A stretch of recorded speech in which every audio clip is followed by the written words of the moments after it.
Well, welcome back, ladies and gentlemen. We're still ahead in Nile TV International, our today's edition of Africa Today. And to shed more light on this, we're delighted to be joined over the phone by our prominent guest, Dr. Ahmed Moustafa, international relations expert. Dr. Ahmed Moustafa, great pleasure always having you with us. Yeah, thanks a lot. It's a duty, frankly speaking, because it is a national TV.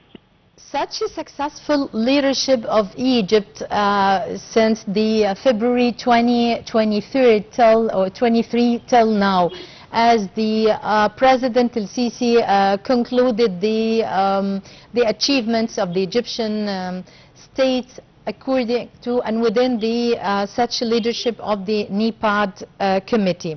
Well, first of all, how do you assess the developmental and the institutional reform that Egypt adopted, first of all, within the leadership of the NEPAD?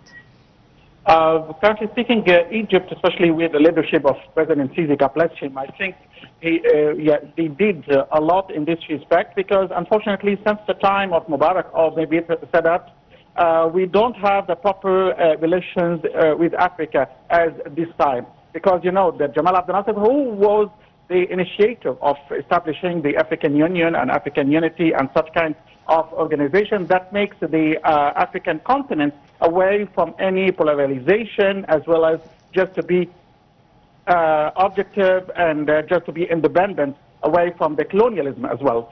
I think Mr. Sisi, once he came as a leader and the president of Egypt since 2014, he's starting just to revive and restore our strong relations with the African countries one more time. And of course, he has some important issues, including Egypt, especially, you know, the matter of development. Because unfortunately, despite, you know, the statements and allegations of, especially the Western countries, that saying we are supporting the development and the economic growth in Africa. But however, the Western countries, they didn't achieve a lot in Africa comparing to China and the other countries, but also for a continental country or a regional country like Egypt, they did a lot, especially, as you said, via the NEPAD and so on. Therefore, Mr. Sisi headed and presided the meetings of the NEPAD before the summit. Also, the leadership of Egypt was extended until February 26, this February, for its impressive role in executing, you know, the programs of the agenda of 2063 that makes Africa, you know, strong again economically. The matter that will, you know, grant Cairo agree to wait in some files, including and not limited to, you know, how to fuel the financing of the development in this continent, which is not so easy. And Egypt managed to collect around 30 million US dollars in this regard. Also, in executing the continental greater projects, also as well as you know, the arrangements amid the financial institutions and organizations of Africa in that respect. This is why Egypt achieved a lot and deserving, you know, to be one of the you know, great leaders in Africa as well. Yeah, within the summit as well, which was held online and on Zoom conference, yes. Zoom summit, yeah. The President El-Sisi handed over the presidency or the leadership to the Angolan President Lourenço João Lourenço.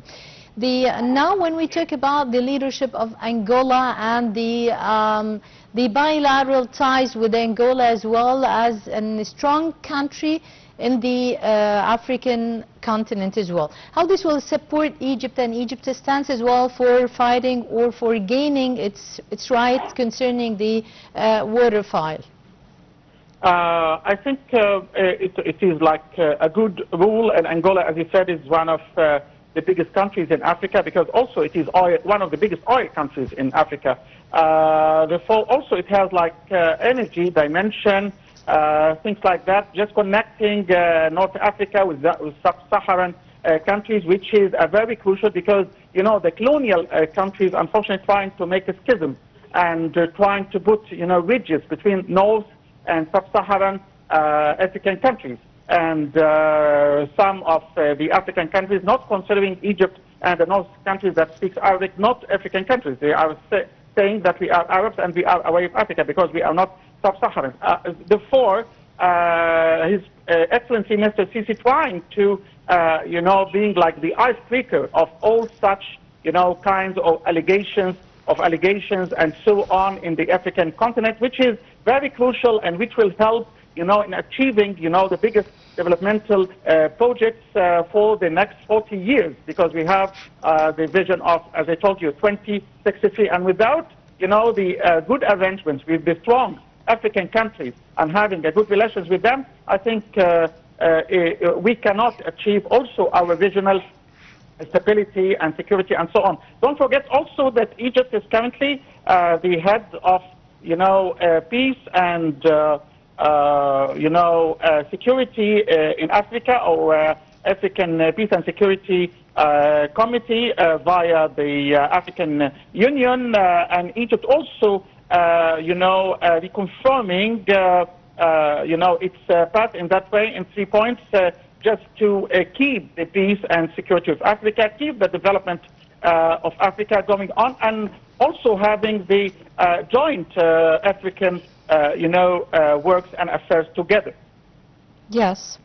Yes, Dr. Ahmed Moustafa, international relations expert, many thanks for your insights and for being with us.